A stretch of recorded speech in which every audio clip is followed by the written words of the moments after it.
Bab 026. Ih, sungguh najis. Balas Mika. Dia lalu berbalik menghadap lift dan mencoba memencet tombol angka 1 lagi.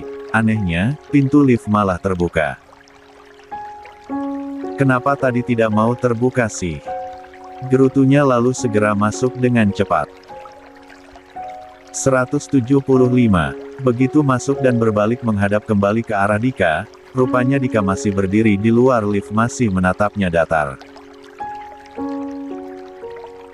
Mika yang masih kesal karena dibuat kaget tadi kembali melototkan matanya selebar-lebarnya pada Dika sesaat sebelum pintu lift menutup. Kotak besi itu pun segera membawa Mika menuju lantai dasar gedung. Dasar manusia setengah gila. Apa yang Hansel lihat darinya sehingga menjadikannya presdir? Bagusan juga Pak Eko sekalian yang diangkat jadi presdir. Terus saja Mika menggerutu sepanjang lobi kantor hingga benar-benar keluar dari sana. Sesaat kemudian, dia pun kembali memesan ojek online untuk mengantarkannya pulang ke rumahnya. Tak perlu menunggu lama, orderannya pun sudah tiba dan dia segera naik ke atas kendaraan yang dipesannya tersebut, lalu abang ojek pun segera melaju. Tanpa dia tahu, ada seseorang dari puncak gedung sedang memperhatikannya dari balik dinding kaca hingga Mika benar-benar menghilang di keramaian jalanan kota. Terima kasih, Bang, ucap Mika pada driver ojek, ketika mereka sudah tiba setelah memberikan uang tip, karena pembayaran driver tadi sudah dia bayar lewat transfer. Sama-sama Neng. Makasih juga, uang tipnya kebanyakan, Neng. Sahut abang driver yang tampak sudah tua itu. Tidak apa-apa Bang, buat abang, semoga bermanfaat ya. Mika pun buru-buru permisi agar si abang driver tidak menolak pemberiannya. Tak lama setelahnya, Mika pun mendengar suara motor si abang tadi bergerak menjauh. Saat itu, Mika menghela napas panjang menatap bangunan rumah mewah di depannya. Sudah 3 hari dia tidur di sana semenjak kepergian mendiang ibunya. Namun selama 3 hari yang lalu, dia masih ditemani oleh keluarga ibunya karena harus mengadakan tahlilan dan juga pengajian untuk sang ibu. Baru saat inilah dia benar-benar sendiri. Begitu membuka pintu, suasana tampak masih gelap, karena ketika dia meninggalkan rumah tadi pagi dalam keadaan sudah terang sehingga lampu di dalam rumah sudah dia matikan. Dan sekarang di luar sudah gelap, karena dia terlambat pulang yang seharusnya tadi pulang jam 4 sore. Semua ini gara-gara menunggu Dika. Dia teringat lagi pada perbuatan Dika saat di kantor tadi yang berhasil membuatnya sangat ketakutan, dan gara-gara teringat kejadian itu, maka saat ini dia pun kembali merasakan takut lagi karena sedang berada dalam rumah yang tak berpenghuni itu. Dika sialan. Aku membencimu selama-lamanya. Rutuknya. 176. Mobil sialan. Mika yang terlihat seperti wanita yang galak nyatanya memiliki sisi penakut jika sedang berada di tempat sepi dan sendirian. Ketika masih berada di dalam penjara, dia selalu menangis setiap malam. Penyebabnya adalah ruangan penjara yang gelap dan pengap karena memang tidak disediakan lampu sama sekali. Pengalaman buruk yang tak pernah terbayangkan sama sekali akan dia alami dalam hidupnya itu telah mengubah sisi jahat dalam dirinya menjadi pribadi yang baik dan menghargai diri sendiri agar tidak lagi membuang-buang waktu bahkan uang hanya untuk mengejar obsesi yang dia inginkan. Saat ini Mika memilih untuk tidur di atas sofa besar di ruang tamu rumahnya. Lampu seisi rumah telah berhasil dia nyalakan dan tak akan pernah dia matikan lagi. Jaga-jaga kalau nanti dia akan pulang saat malam begini, mengantisipasi agar dia tidak merasa takut lagi. Biasanya ketika dulu saat masih bergelimang harta, saat malam begini suara ponselnya akan selalu terdengar ramai oleh teman-temannya yang mengajaknya keluar. Sangat berbeda ketika dia tengah terpuruk, mungkin hantu pun tak mau mendekat. Setelah mandi dan berganti baju, dia hanya meminum segelas susu hangat lalu merebahkan tubuhnya di atas sofa. Tubuhnya lelah, begitu pun hatinya. Mengingat ibunya selalu membuat air matanya meleleh. Mika pun tertidur dengan air mata membasahi pipi tirusnya. Pagi-pagi sekali suara di ponsel Mika berbunyi silih berganti. Notifikasi pesan singkat dari Dika berhasil membuatnya menggerutu di pagi hari ini. Baru sehari menjadi sekretarisnya, bisa-bisa aku bakal cepat tua dalam seminggu. Bahkan besok-besoknya mungkin aku bisa jadi gila. Ada apa ya, Neng? Abang kurang bisa dengar dari depan sini. Bukan apa-apa bang, saya sedang bicara sendiri. Saat ini Mika sedang berboncengan dengan driver ojek online menuju tempat kerjanya, karena Dika memberikan perintah agar dia harus sudah tiba tepat pukul 7 pagi. Ada rapat penting katanya. Aku harus tetap tersenyum dan relaks, agar aku tidak cepat tua. Mika terus saja berbicara sendiri selama dalam perjalanannya. Sampai-sampai si abang ojek di depan bergumam. Sepertinya agak lain nih cewek. Beberapa saat kemudian mereka pun sampai tepat di depan gerbang security kantor. Mika segera turun dari motor sambil melirik pergelangan tangannya untuk mengecek arloji. Hanya tinggal 10 menit sebelum tepat jam 7. Mika pun segera berlari agar jangan sampai telat. Dia sedang malas untuk adu urat lagi dengan Tuan Presdir arogan. Itu. Dengan napas memburu akhirnya Mika sampai di depan meja kerjanya 1 menit sebelum jam 7. Setelah meletakkan tas kerjanya begitu saja di atas meja, dia pun segera mengetuk pintu ruangan bertuliskan Presiden Direktor tersebut. 177. Masuk, segera terdengar suara dari dalam ruangan. Mika membuka pintu dengan hati-hati sambil mengatur napasnya. Setelah masuk, tampak Dika dengan raut wajah serius sedang duduk sambil memeriksa beberapa berkas di atas mejanya. Periksa kembali laporanmu kemarin, ada beberapa jam meeting yang bentrok. Segera atur ulang dan jangan lakukan kesalahan karena aku sedang pusing. Mika terdiam mendengar rentetan perintah itu, namun dia mengangguk patuh. Ketika sedang bekerja maka dia harus profesional. Segera dia raih beberapa map yang kemarin sore sempat dia letakkan di atas meja Dika. Sedikit melirik ke wajah Dika yang masih fokus dengan berkasnya, Mika pun paham bahwa laki-laki itu memang tengah dalam mode konsentrasi penuh. Mika melihat ke sekeliling meja dan tidak melihat ada minuman apapun. Apa Tuan ingin kopi? Sebagai seorang sekretaris yang sesungguhnya, bukankah itu memang menjadi tugasnya? Dika berhenti sejenak dari fokusnya lalu menatap mata Mika. Namun hanya sepersekian detik lalu kembali dengan kegiatan sebelumnya.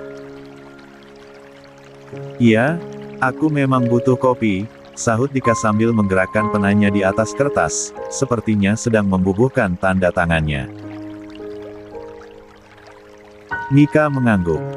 Baiklah, tunggu sebentar. Segera dia undur diri dan keluar dari sana. Kembali ke meja kerjanya, Mika segera meraih telepon kantor untuk menelepon bagian office boy dan memesan 1 gelas kopi untuk bosnya. Tidak sampai 5 menit, 0B datang mendekat. Permisi Kak Mika, ini kopi pesanannya.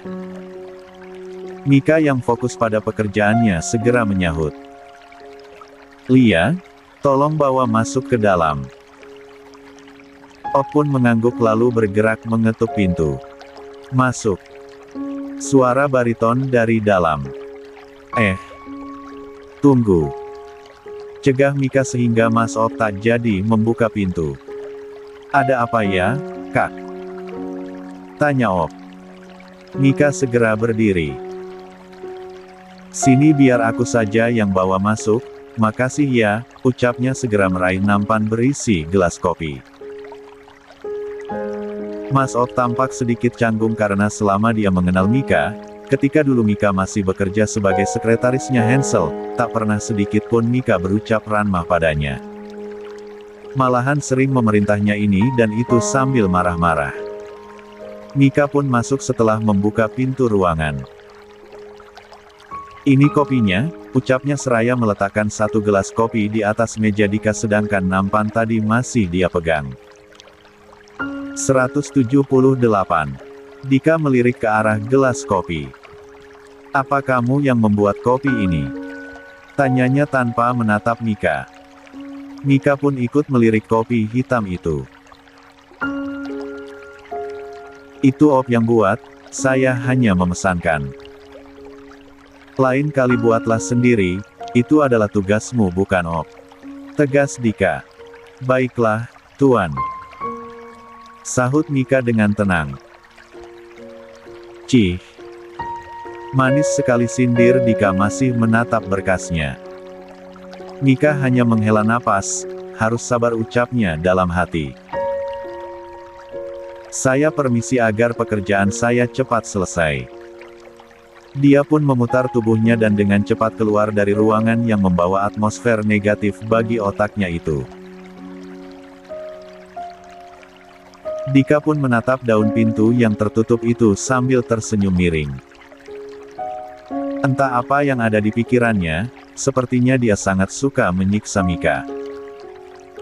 Di luar ruangan, Mika mulai kembali fokus pada pekerjaannya, berusaha tak ingin teralihkan sama sekali pada sikap dan ucapan dari atasan sekaligus suami rahasianya itu. Sore hari pun tiba, Dika masih berada di dalam ruangannya sedangkan Mika sudah selesai membereskan mejanya dan bersiap akan pulang. Tok. Tok. Mika mengetuk pintu namun tidak ada sahutan dari dalam. Apa dia sudah pulang? Tapi sejak tadi aku tidak melihatnya keluar. Gumamnya. Jangan sampai dia mengerjaiku lagi seperti kemarin. Mika merasa harus waspada. Dia melirik map yang dia dekap di dadanya, harus segera diletakkan di meja kerja Dika sehingga dia pun memilih mendorong daun pintu untuk masuk ke dalam. Karena kali ini dia harus pulang cepat agar bisa pindahan rumah setelah kemarin batal.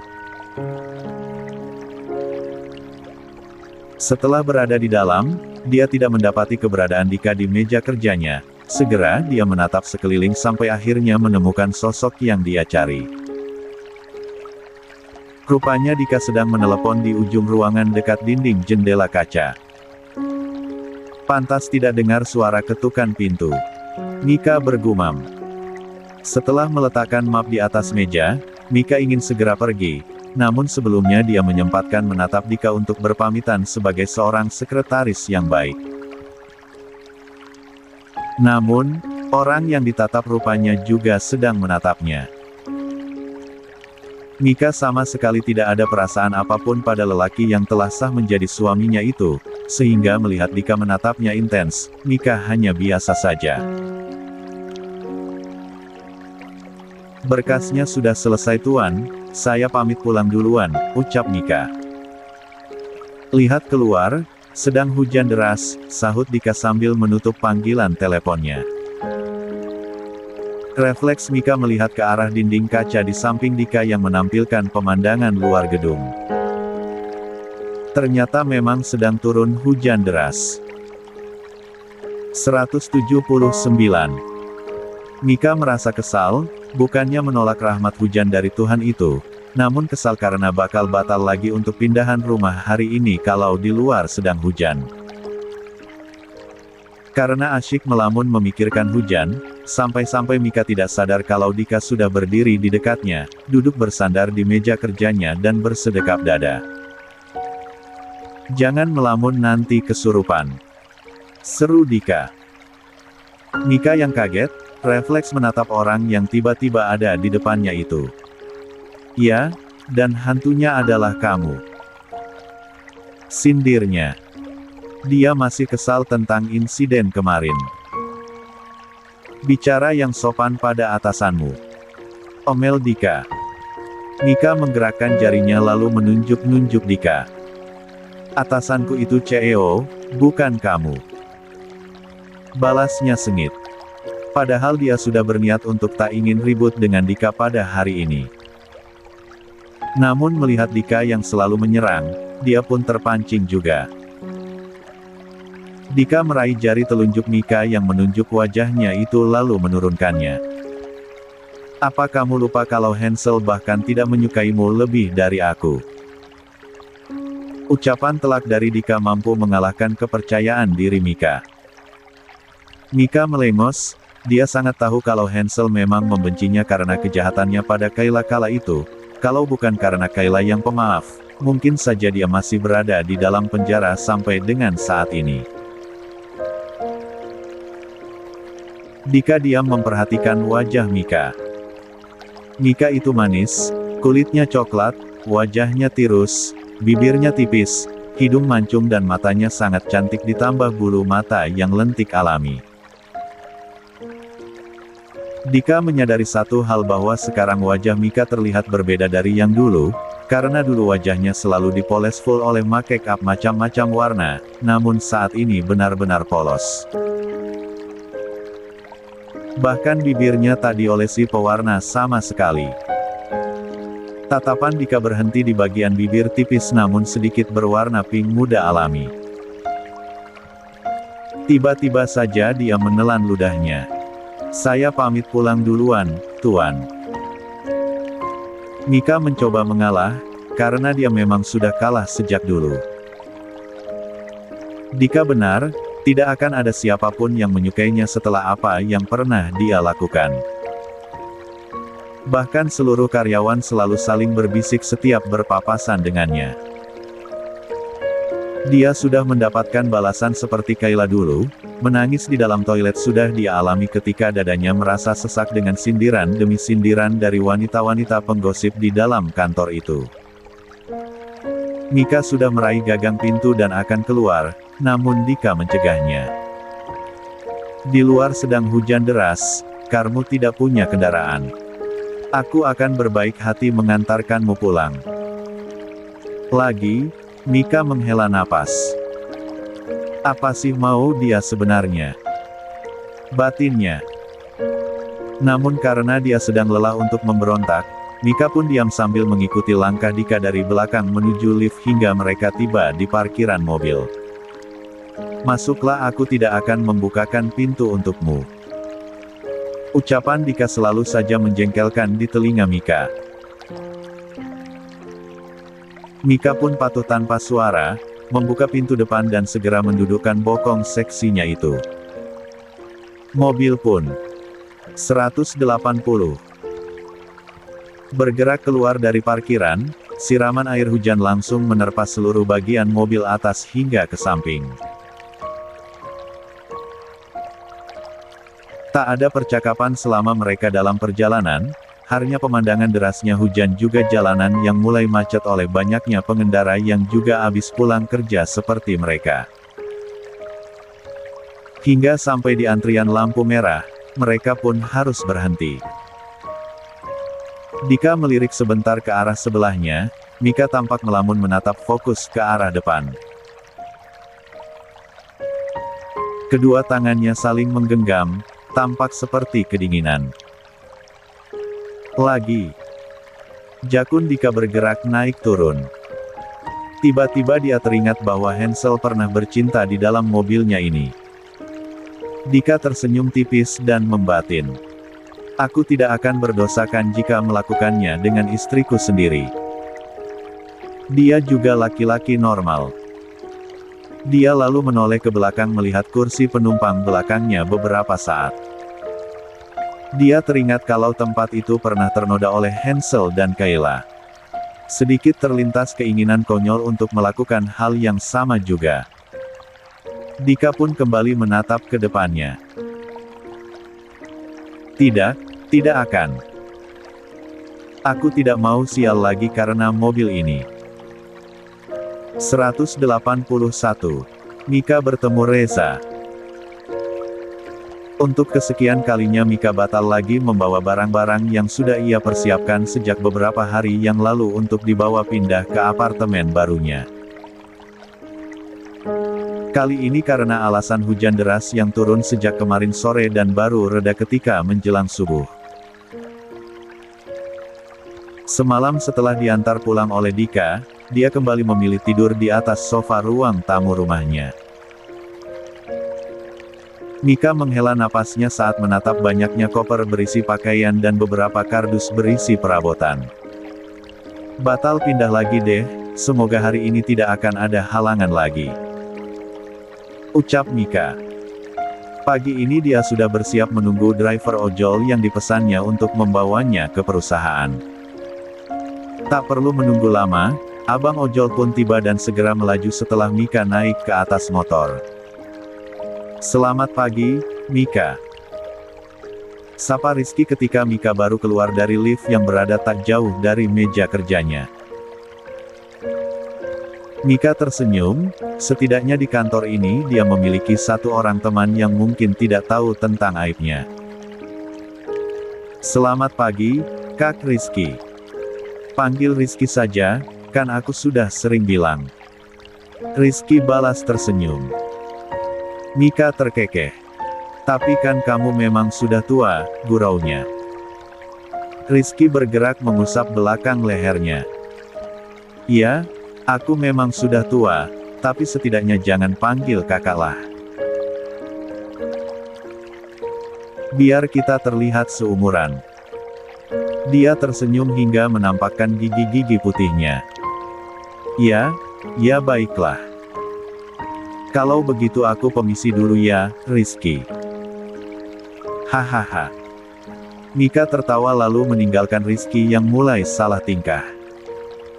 Hansel sudah sangat jarang datang ke kantor semenjak memutuskan untuk mengangkat Dika menjadi presidir, oleh karenanya ruangan miliknya sudah tidak pernah lagi dimasuki oleh Rizky maupun Dika. Mika, tadi aku ada meletakkan satu berkas dari perusahaan yang minta jadwal rapat dengan perusahaan kita. Kemarin berkasnya tertinggal sehingga jadi baru aku berikan sekarang. Tolong kamu masukkan ke jadwal rapat yang kemarin ya. Mika membaca pesan dari Rizky di ponselnya ketika dia baru duduk di kursi kerjanya. Mika membalas. Baiklah. Terima kasih, Mika. Balasan dari Rizky. Mika meletakkan ponselnya lalu mulai membuka berkas yang ada di atas mejanya. Berisi selembar proposal dan juga profil perusahaan yang meminta jadwal temu dengan PT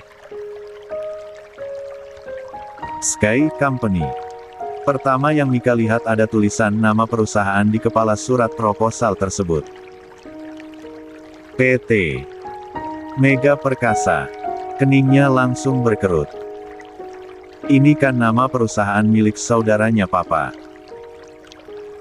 Mika tahu nama perusahaan milik saudara dari Reza tersebut, karena perusahaan itu memang sudah ada sejak lama sebelum perusahaan milik ayahnya mulai berjalan.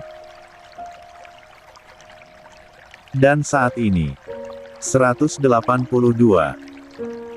Ayahnya juga bekerja di sana setelah Reza menyerahkan perusahaan miliknya pada Hansel. Tapi untuk apa mereka ingin jadwal temu? Perusahaan mereka kan di bidang tekstil. Sedangkan Sky Company adalah perusahaan konstruksi terbesar yang sudah mendunia. Mika menggelengkan kepalanya, dia harus profesional. Dalam hal akan menerima kerja sama dari perusahaan mana itu adalah tugas presidir sekarang ini.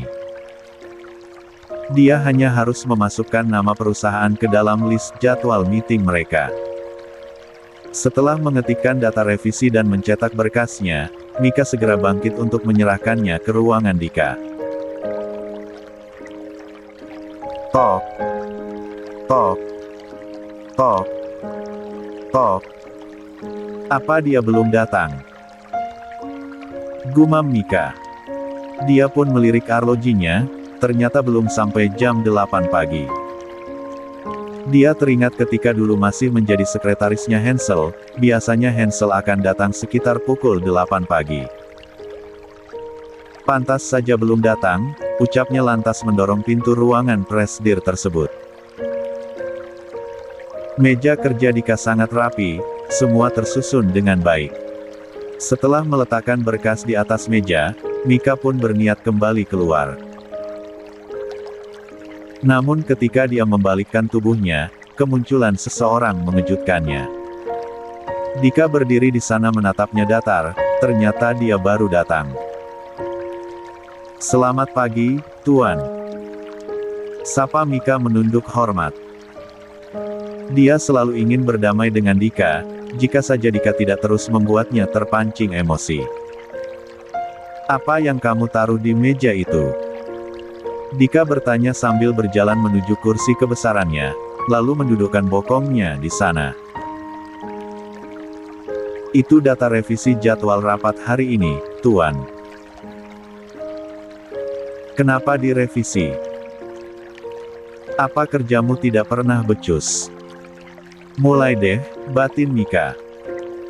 Namun, dia berusaha sabar. "Ada satu data yang tertinggal dari Rizky, baru tadi pagi dia serahkan ke saya." Mika berusaha sekuat tenaga agar nada bicaranya terdengar masih sopan. "Jangan mencari alasan dengaran menyalahkan Rizky." Mika hanya diam. "Cepat buatkan aku kopi." "Buat sendiri dengan tanganmu itu."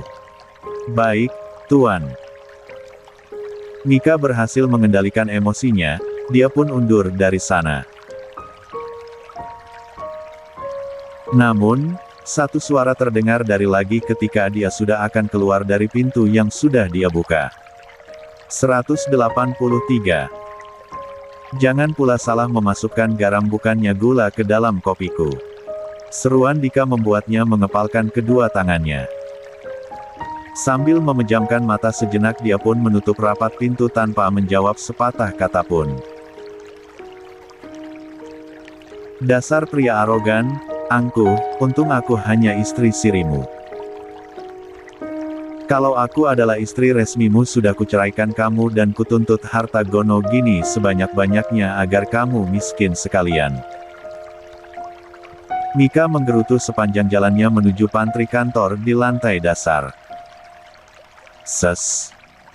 Apa kamu tahu? LH, ada apa?" "Rupanya sekarang ini persyaratan untuk jadi sekretaris di sini hanya perlu menggoda presidir kita yang sedang jomblo akut itu saja loh." "Apa iya? Maksud kamu menggoda sampai-sampai bisa diantarkan pulang oleh Tuan Presidir dengan mobilnya sendiri?" Suara sumbang berbau sindiran langsung saja menyambut keberadaan Mika ketika baru saja masuk ke dalam pantry. Mika berdiri diam dan hanya menatap dengan berani pada 3 orang karyawan wanita yang sudah ada di sana ketika dirinya masuk. Ketiga wanita itu pun memilih pergi dari sana karena merasa Mika mulai berani menatap mereka. Dasar beraninya hanya keroyokan lutut Mika pelan ketika 3 orang itu telah benar-benar keluar dari sana. Mika benar-benar sudah berubah. Biasanya jika ada suara sumbang sedikit saja tentang dirinya terdengar maka dia akan langsung melabrak si pemilik suara tersebut. Namun tidak dengan sekarang, berubah menjadi lebih baik itu tentu akan membutuhkan banyak pengorbanan dan juga niat yang kuat. Dengan cepat dia menyelesaikan pembuatan kopinya agar bisa cepat juga kembali ke atas, tempat di mana dia tidak akan bertemu dengan orang-orang yang tidak mau menerimanya dengan baik. "Silakan, Tuan," ucap Mika ketika meletakkan kopi panas sepanas hatinya itu di atas meja Dika. Tanpa menunggu ucapan terima kasih, Mika segera pamit keluar. Dika hanya memperhatikan diamnya Mika. Batinnya berkata bahwa tidak mungkin wajah Mika tampak sesedih itu hanya karena ucapannya tadi. kan? Waktu mereka untuk melakukan rapat pun dimulai pada pukul 9 pagi. Dika dan Mika sudah berada di dalam ruangan dan juga Rizky. Berjam-jam silih berganti, beberapa perusahaan menyelesaikan presentasi mereka demi bisa mendapatkan kerja sama dengan PT Sky Company. Hingga pada jam makan siang tiba barulah mereka mengakhiri rapat. Sekretaris kami akan menghubungi Anda dalam waktu 3 hari ke depan mengenai hasil keputusan kerja sama dari kami, ucap Dika dengan tegas lalu mulai bersalaman pada satu persatu perwakilan calon perusahaan yang akan bekerja sama dengan mereka. Setelah itu Dika segera keluar meninggalkan ruangan rapat disusul oleh Mika, sedangkan Rizky masih berada di 184. Dalam untuk mengerjakan tugasnya. Reservasi restoran terdekat, aku ingin makan siang. Pesankan menu masakan Jepang, titah Dika sembari berjalan beriringan dengan Mika. Untuk berapa orang? Mika ingin memastikan. 2, sahut Dika singkat. Bagaimana dengan Rizky? Biar dia makan sendiri, bukan urusanku, lirik Dika tak suka pada sekretarisnya itu. Mika pun membatin, aku hanya bertanya kenapa harus marah sih. Namun, dia segera bergerak cepat mengetik lincah di layar ponselnya. Mereka berdua telah tiba di restoran terdekat. Mika sudah banyak pengalaman ketika masih menjadi sekretaris Hansel sehingga urusan reservasi restoran dalam kota maupun luar kota dia sudah banyak mengerti. Mika terus saja kepikiran mengenai perusahaan Mega Perkasa yang sedang ingin mengadakan pertemuan dengan perusahaan mereka. Sehingga dia melamun di sela makannya. Dika hanya menatapnya sebentar, sepertinya dia sedang tak ingin kepo. Tuan, boleh saya bertanya? Sahut Dika karena sedang mengunyah makanannya. Apakah PT Mega Perkasa pernah bekerja sama dengan Sky Company sebelumnya? Mika sudah tak bisa menahan rasa penasarannya sehingga dia pun harus menanyakannya. Tidak pernah, sahut Dika singkat, matanya menatap pada piring makannya lalu memasukkan makanan ke mulutnya menggunakan sumpit. Mika tidak begitu peduli dengan respon Dika yang cuek, karena dia sangat mengenal Dika yang sudah sejak dulu selalu kasar padanya, apalagi ketika dia masih gencar-gencarnya mengejar Hansel. Mika mengakhiri makannya dengan menandaskan satu gelas air putih miliknya. Dia masih penasaran kira-kira siapa orang yang menjadi perwakilan dari Mega Perkasa nanti yang akan datang ke kantornya. Setelah Dika menyelesaikan makannya, mereka pun segera kembali ke kantor. Langkah kaki Mika yang beriringan dengan Dika tak pernah lepas dari tatapan para karyawan di dalam gedung sana. Lagi-lagi suara bisik-bisik mulai mengganggu telinga Mika. Walaupun ucapan mereka tak begitu jelas di pendengarannya namun Mika yakin bahwa sudah pasti itu adalah cerita negatif tentang dirinya. Mika sedikit melirik ke arah Dika ketika mereka berada di dalam lift. Dia jadi merasa tak enak pada laki-laki itu jika dia mendapatkan citra jelek dari karyawannya karena sering terlihat bersamanya. Entah kenapa hati Mika sedikit sakit, sejahat apapun mulutnya Dika, namun dia pernah berkorban memenuhi keinginannya untuk menikahi hadapan mendiang ibunya. Sehingga ketika ibunya yang kala itu sempat tak sadarkan. 185. Diri pun kembali membuka matanya beberapa jam setelah Mika mencoba membangunkan dengan mengatakan berkali-kali bahwa dia telah menikah. Lagi, Mika melirik wajah sangar itu. Tiba-tiba saja matanya berembun namun segera menetralisir perasaannya dengan menarik napas dalam lalu menghembuskan pelan. Mereka berdua pun langsung berjalan kembali ke tempat masing-masing setelah keluar dari dalam lift. Tak lama kemudian ketika Mika sedang fokus dalam pekerjaannya, terdengar seseorang menyebut nama Nia. Suara yang begitu familiar baginya. Mika.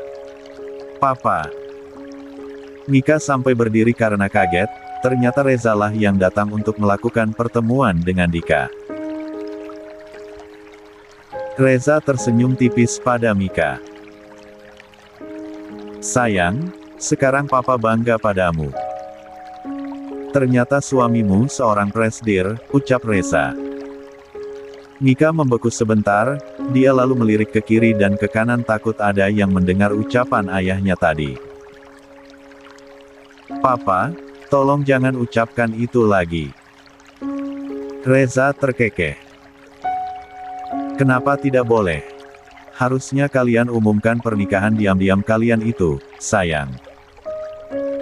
Sekarang Mika menjadi semakin khawatir, sepertinya ayahnya sedang memiliki niat terselubung. Dia sangat mengenal tabiat sang ayah yang selalu memanfaatkan keadaan demi kepentingannya sendiri. Seperti apa yang dia lakukan dahulu, dia rela menyogok kepala HRD demi bisa kerja sebagai sekretaris Hansel. Buah jatuh tak jauh dari pohonnya. Tetapi Mika bersyukur Tuhan segera menyadarkan dirinya secepat itu. 186. Menantu dan mertua. Mika segera mengetuk pintu ruangan Dika untuk membawa masuk ayahnya. Setelah terdengar suara sahutan dari dalam, Mika pun mendorong daun pintunya. Permisi Tuan, Pak Reza sudah datang sebagai perwakilan PT Mega Perkasa, lapor Mika memberitahukan kedatangan Reza pada Dika. Mendengar ucapan putrinya yang terdengar seperti tidak sedang berbicara pada suaminya, Reza pun tertawa keras. Dia semakin yakin kalau ada yang sedang mereka sembunyikan di balik pernikahan itu. Mika merasa jengkel karena suara tawa ayahnya terdengar tidak sopan di hadapan bosnya. Dia jadi serba salah, harus bagaimana? Kenapa aku melihat kalian seperti bukan suami dan istri? Apakah pernikahan kalian saat itu hanya main-main demi kesembuhan Amalia? Mendengar nama ibunya disebut oleh mulut jahat itu, Mika tak bisa tinggal diam. Tolong jangan bicarakan Mama, ucapnya sedikit bergetar. Dia sangat benci dengan kelakuan ayahnya yang sudah berkhianat beberapa kali pada mendiang ibunya. Reza menatap wajah putrinya. Ayolah sayang, seharusnya kamu tidak perlu berpura-pura menikah hanya demi kesembuhan mamamu. Kita semua tahu umur dia tidak akan lama, ucapnya enteng. Namun, tidak dengan reaksi Mika. Cukup. Cukup Pak, Mika mohon berhenti menyebut nama Mama. Dengan perasaan tertekan, Mika berucap sambil menatap ke bawah kakinya. Tubuhnya bergetar dan matanya sudah berembun. Pertahanannya hampir roboh jika saja Dika tidak bersuara. Sayang, kemarilah. Ucapan Dika itu lantas mengejutkan Mika maupun Reza. Kini keduanya menatap Dika secara bersamaan. Sejak tadi Dika diam karena sedang memahami situasi dari lawannya, baru saja dia paham kalau Reza datang dengan maksud terselubung. Mika menjadi kikuk, namun segera bergerak mendekat karena Dika tak berhenti menatapnya. Sepertinya Dika sedang memainkan perannya, batin Mika. Setelah Mika berjalan semakin mendekat, Dika segera berdiri lalu menarik lengan kanan Mika sehingga semakin lebih dekat dengannya. Lalu tanpa aba-aba dia mencium bibir tipis yang bergetar karena menahan emosinya itu. Sekarang bukan hanya bibir Mika yang bergetar, namun jantung Mika pun memompa dengan kecepatan penuh.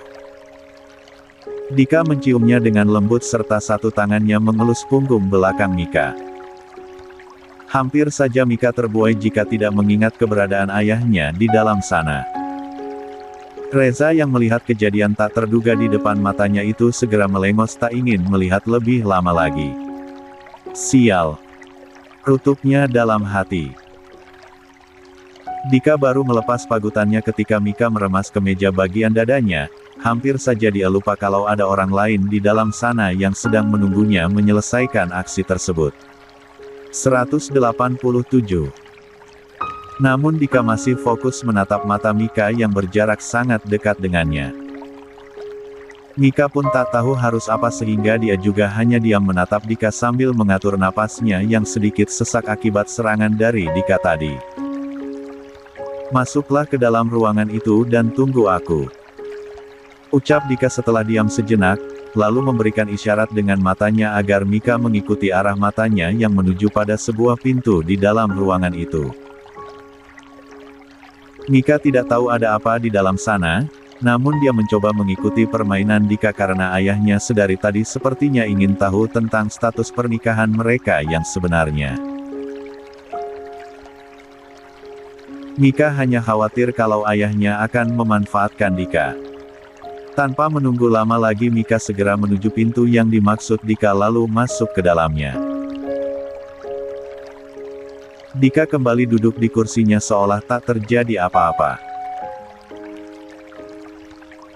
Sedangkan Reza sempat berdehem untuk menetralisir suasana canggung barusan. Silakan Anda duduk jika ingin, ujar Dika tak lama setelah dia mendudukkan bokongnya. Reza memilih duduk agar bisa segera menyampaikan maksud kedatangannya. Saat itu Dika menatap berani mata pekat di hadapannya itu. Sebelumnya kami tidak pernah bekerja sama dengan perusahaan tekstil. Apa Anda ingin memakai jasa kami untuk membangun gedung baru, Tuan? Tanya Dika langsung pada intinya saja. Reza malah terkekeh. Ayolah, kenapa harus berbicara formal? Bukan aku ini ayah mertuanmu. Dika diam tak menanggapi, masih dengan posisinya yang menatap lekat lawan bicara ia tanpa ekspresi. Dengar, aku minta maaf jika kamu tersinggung ketika aku menghina posisimu yang hanya seorang asisten pada saat kalian menikah. Aku baru tahu jika ternyata kamu sudah diangkat menjadi presidir di perusahaan raksasa ini. Seandainya saja putriku lebih dulu memberitahukannya padaku, tentu aku akan lebih menjaga bicaraku. Reza bicara dengan santai seolah orang di hadapannya ini sangat remeh baginya. Posisiku sebagai seorang presidir tidak akan berpengaruh apapun pada Anda, sahut Dika tegas. Lagi, Reza tertawa. Apa maksudmu itu? Kamu berani menikahi putriku bahkan hanya seperti menikahi seorang kucing jalanan. Tidak meminta restuku terlebih dahulu bahkan tidak membuat pesta untuk menghargai posisiku sebagai orang yang juga berkecimpung di dunia bisnis. Dika semakin mengerti kemana arah pembicaraan manusia licik di hadapannya itu. Dia menyandarkan punggungnya lalu menautkan jari-jari kedua tangannya. Aku menduga niat Anda datang ke sini bukan untuk membahas soal bisnis. Aku harus mengatakan kalau waktuku tidak banyak, katakan apa yang ingin Anda katakan sekarang karena waktu Anda hanya 5 menit dari sekarang sebelum aku pergi. Akhirnya Reza menjadi sedikit tegang mendengarnya, ternyata Dika dan Hansel tidak jauh beda, sama-sama memiliki aura sifat yang keras. Ya, karena kamu bertanya terpaksa aku harus mengatakannya. Begini, karena putriku satu-satunya telah menjadi 188. Istrimu, biarkan aku kembali mengelola perusahaanku yang pernah aku serahkan pada kalian. Bukan tanpa alasan aku meminta ini, toh hartamu kan juga menjadi harta putriku saat ini. Reza dengan begitu tak tahu malunya meminta sesuatu mengatasnamakan putrinya.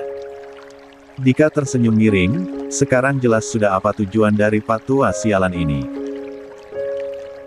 Rupanya dia sedang memanfaatkan putrinya sendiri. Apa Anda tidak tahu kalau aku akan menceraikan putri Anda? Dan karena ketika itu aku hanya menikahinya secara siri, maka sudah jelas secara hukum kalau putri Anda tidak akan bisa mendapatkan apapun dariku. Apalagi harus mendapatkan sebuah perusahaan. Dika berucap dengan santai. Mendengar hal itu, Reza tak mampu menutupi raut wajah terkejutnya. Lapun tak terima jika harus gagal mendapatkan keuntungan dari pernikahan putrinya itu. Apa kamu hanya mempermainkan putriku?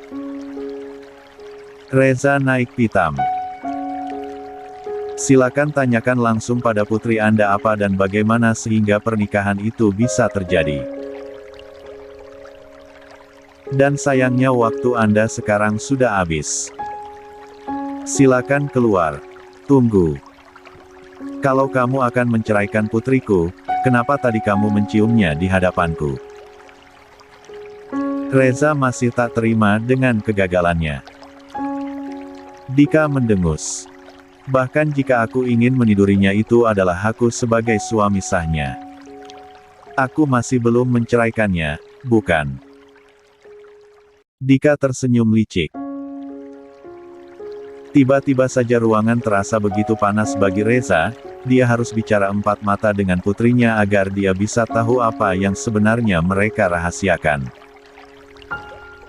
Dia harus mencari cara agar tetap bisa mencari celah untuk mendapatkan keuntungan bahkan dari perceraian putrinya sekalipun. Tuan Dika, apa Anda tidak takut pada kekuatan media seandainya aku membocorkan kelakuan tidak baikmu ini? Reza masih mencoba dengan cara mengancam. Dika terkekeh mendengar ancaman murahan itu. Jika Anda memegang bukti maka silakan laporkan, jika tidak lebih baik jangan buang-buang waktu Anda daripada Anda hanya akan kehilangan banyak uang demi membayar pihak media. Aku pastikan mereka tidak akan berpengaruh apapun bagiku. 189. Ancaman Reza. Cepat keluar, ucap Dika pada Mika ketika membuka pintu kamar yang tadi sengaja digunakan oleh Dika untuk menyembunyikan Mika agar tidak ribut dengan Reza. Saat itu Mika sedang mengetik pesan di ponselnya ketika Dika masuk, itu pesan dari ayahnya tadi yang mengatakan akan menemuinya di rumahnya. Wajah Mika kembali ditekuk setelah membaca pesan itu namun dia juga ingin berbicara empat mata dengan lelaki tua itu. Segera Melika keluar dari sana setelah selesai membalas pesan di ponselnya. Boleh aku bertanya kenapa tadi kamu menciumku? Mika merasa harus membahas perihal ciuman sialan itu. Itu hanya akting, bodoh. Kenapa? Apa kamu mau lagi? Dika mulai membuat Mika kesal lagi padanya, padahal tadi baru saja Mika menerima sentuhan lembut yang hampir membuatnya hanyut. Kenapa juga dia harus percaya pada seorang pria arogan itu? Melihat Dika melangkah mendekat ke arahnya, Mika langsung mundur beberapa langkah. Siapa juga yang mau? Serunya lalu dengan cepat mengambil langkah 1000 segera keluar dari ruangan sana. Dika hanya menatap kepergian Mika dengan perasaan yang aneh. Kenapa juga tadi aku menciumnya? Dasar bodoh, Dika. Ucapnya sambil menepuk pelan bibirnya yang tadi sempat menempel pada bibir istrinya. Sore harinya tepat pada pukul 5 sore, Mika telah tiba di kediamannya. Sepertinya sore ini dia bakal batal pindahan lagi karena dia telah membuat janji untuk bertemu dengan ayahnya malam ini di rumah itu. Hingga pada pukul 8 malam, suara bel pintu rumah pun berbunyi. Itu pasti Reza. Masuklah, Pak. Sambut Mika pada Reza setelah membukakan pintu. Kenapa kode pintunya diganti? Sebelum masuk, Reza sempat memasukkan PIN kode pintu rumah itu namun gagal karena telah diganti oleh Mika. Dia menggantinya karena takut kalau istri Reza tiba-tiba masuk ke sana dan menguasai rumah pemberian ayahnya itu. Tidak apa-apa, Biar Mika saja yang tahu, bukankah rumah ini milik Mika sekarang? Sahutnya malas. Reza berdiri menatap pada sekeliling rumah, tumpukan koper beserta kardus menyita perhatiannya. Apa kamu berniat pindah? Reza langsung menginterogasi. Ah, ketahuan, batin Mika. Kenapa juga ayahnya itu ingin bertemu di rumahnya dan harus melihat semua itu? Iya, Mika dapat apartemen, fasilitas dari kantor, hanya jika akan lembur kerja barulah Mika tidur di sana karena lebih dekat ke kantor, hanya itu alasan yang terpikir di kepalanya. Dia benar-benar sudah malas jika Reza banyak tahu tentang kehidupannya. Reza tampak percaya saja, karena itu bukan fokus utamanya. Dia pun duduk di atas sofa ruang tamu yang beberapa hari ini digunakan oleh Mika sebagai kasur tidurnya saat malam tiba. 190. Duduklah, Papa ingin bicara serius. Wajah Reza pun tampak serius. Mika segera duduk di hadapan Reza, jarak mereka terhalang oleh sebuah meja kaca berbentuk persegi panjang. Papa akan bertanya dan kamu jawab dengan jujur, tegas Reza pada putrinya yang hanya menjawab dengan anggukan. Sebenarnya bagaimana hingga kamu bisa menikah dengan Dika? Mika sudah menduga kali ini Reza akan mempertanyakan hal itu. Mata Mika bergerak-gerak seperti sedang berpikir, dia bimbang antar jujur atau sedikit berbohong. Namun, jika jujur bisa memberikan hasil yang baik, kenapa tidak? Mika yang memaksanya menikahi Mika, karena mama yang meminta. Kening Reza berkerut. Jangan berbohong Mika, bukankah Amalia sedang tak sadarkan diri ketika kamu menikah saat itu? Entah kenapa Mika begitu benci setiap kali ayahnya itu menyebut nama Amalia. Mika menganggap laki-laki pendosa itu tak pantas mengucap nama ibunya. Mama masih sadar ketika meminta Mika menikah. Mama hanya ingin Mika memiliki seseorang yang bisa menjaga Mika ketika Mama pergi untuk selamanya. Ucapan terakhir Mika mampu membuat matanya kembali berkaca-kaca. Lalu kenapa Dika? Karena hanya dia yang mau Pak, sebenarnya apa masalahnya bagi Papa? Mika sudah mulai jengah harus meladeni Reza yang setiap tindakannya itu selalu saja berbuntut maksud terselubung, lebih tepatnya mencari keuntungan bagi dirinya sendiri. Reza menghela nafas. Dengar, Papa ingin kamu terus menjadi istrinya, dekati dia hingga dia benar-benar mengesahkan pernikahan kalian. Alis Mika saling bertaut. Apa maksud Papa sebenarnya? Kami akan segera bercerai karena itu memang kesepakatan kami berdua. Tidak, bodoh. Apa kamu tidak ingin satu kali saja membalas budi pada papamu ini? Bentak Reza. Mika sedikit ciut juga, biar bagaimanapun dia selalu merasa ketakutan setiap kali papanya itu membentak Amalia. Dan sekarang hal itu terjadi pada dirinya. Papa ingin apa? Ingin rumah ini. Silakan ambil, Pak. Bibir Mika mulai bergetar. Dia tidak sudi dimanfaatkan oleh Reza setelah apa yang dia perbuat pada ibunya hingga akhir hayatnya. Reza mendengus, lalu menunjuk wajah Mika. Buatlah dirimu berguna bagi Papa satu kali ini saja. Demi membuatmu keluar dari penjara Papa harus menyerahkan perusahaan kebanggaan Papa pada Hansel. Dan sekarang sudah menjadi kewajibanmu untuk membuat perusahaan itu kembali ke tangan Papa. Paham kamu? Bentakan itu berhasil membuat Mika berjingkat kaget, namun dia masih mempertahankan posisi diam dalam. 191. Duduknya. Maaf Pak, tapi Mika tidak bisa berbuat apa-apa. Dika dan Mika tidak saling mencintai sehingga Mika tidak akan bisa merebut hati Dika. Apa yang papa inginkan dari Mika tidak akan menghasilkan apapun. Sekuat tenaga Mika menahan diri agar tidak menangis. Dia harus terlihat kuat, jangan seperti Amalia yang selalu menangis setiap kali Reza memarahinya. Mendengar itu, nampaknya Reza semakin emosi, giginya sampai berbunyi gemerutuk. Lalu untuk apa papa membuatmu hidup hingga sekarang, memberikan kehidupan yang mewah padamu bahkan mewariskan rumah mewah ini padamu? Papa hanya ingin kamu membalas semua pengorbanan papa selama ini. Mana rasa terima kasihmu karena telah keluar dari penjara semudah itu, tetapi tidak mau membantu mengembalikan apa yang telah papa korbankan. Hati Mika begitu tersiksa mendengar ucapan itu.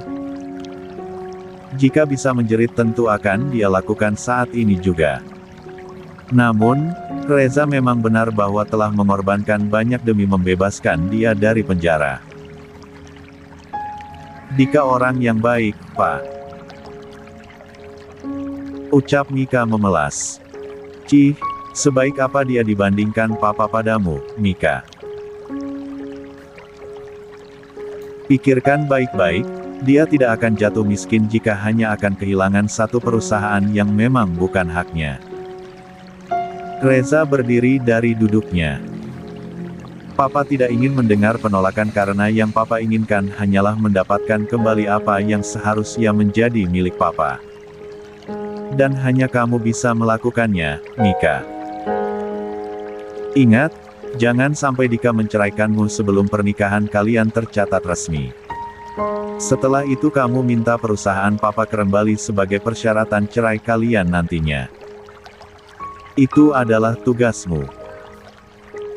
Setelah selesai dengan ucapannya, tanpa menunggu jawaban dari Mika, Reza segera pergi begitu saja.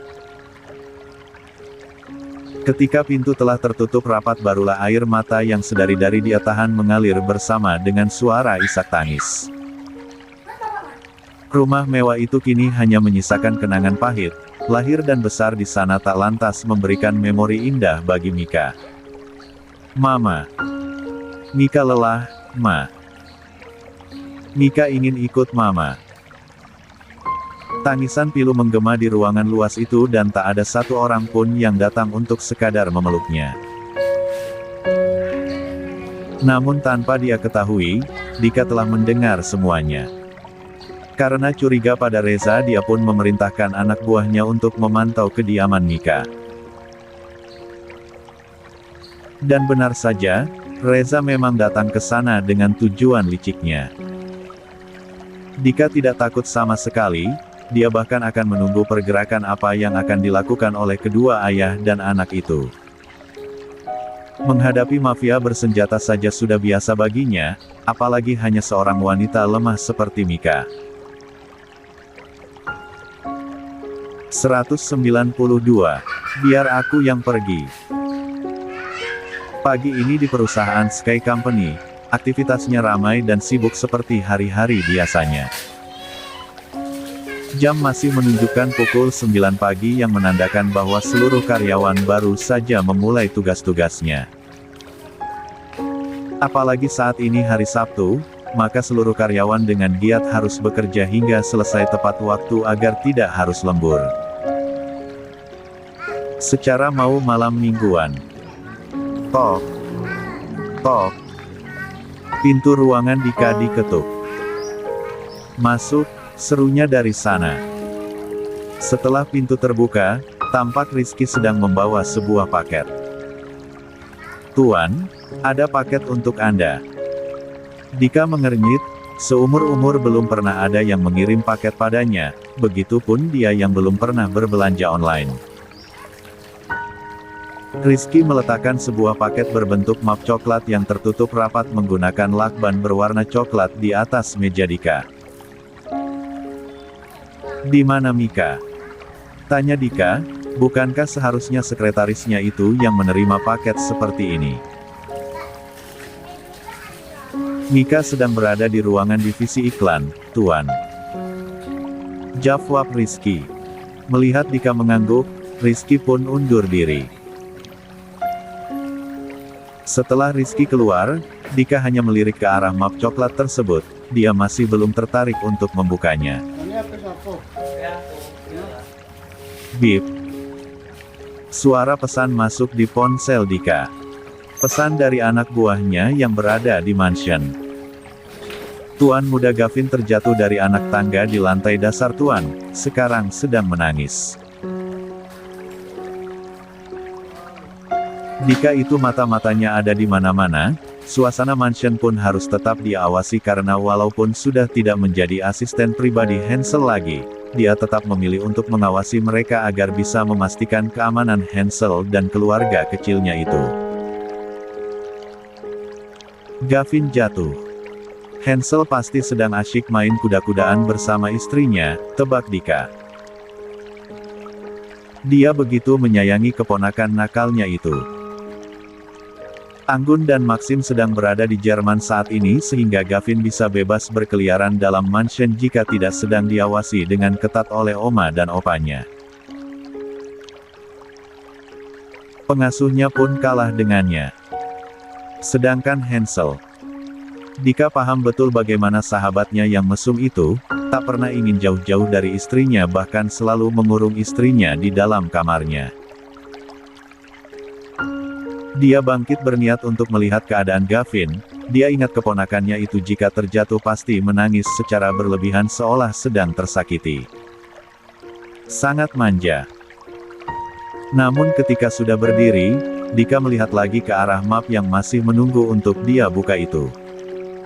Akhirnya dia penasaran juga, dia ambil gunting kecil di laci mejanya lalu meraih map tersebut dan membukanya.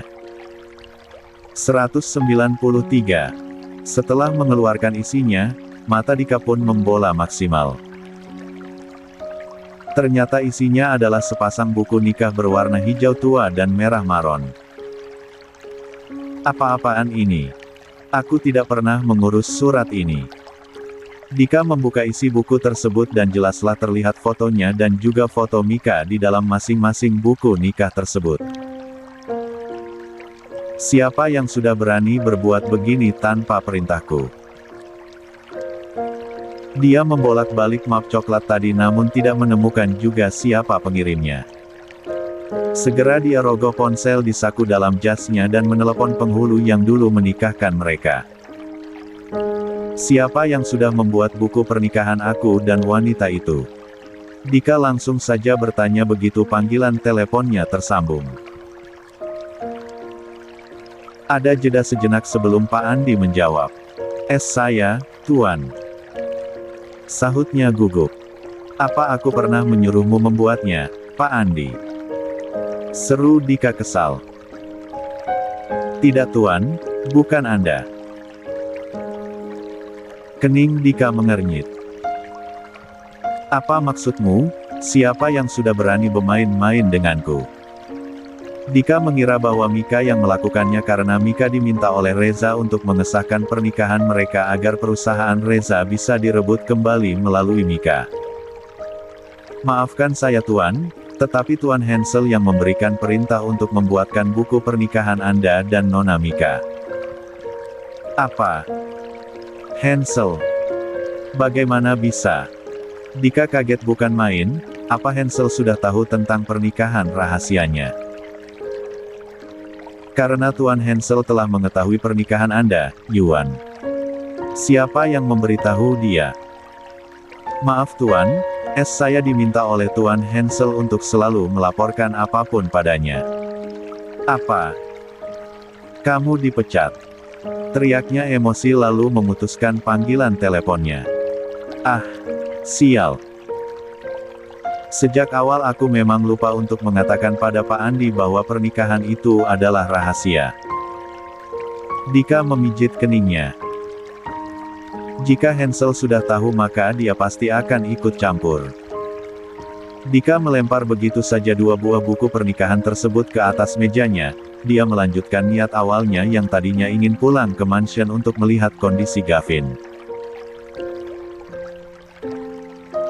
Dan juga ingin membuat perhitungan dengan Hansel yang sudah berani mencampuri urusan pribadinya. Gavin sedang berada dalam gendongan Hansel ketika Dika telah tiba di mansion.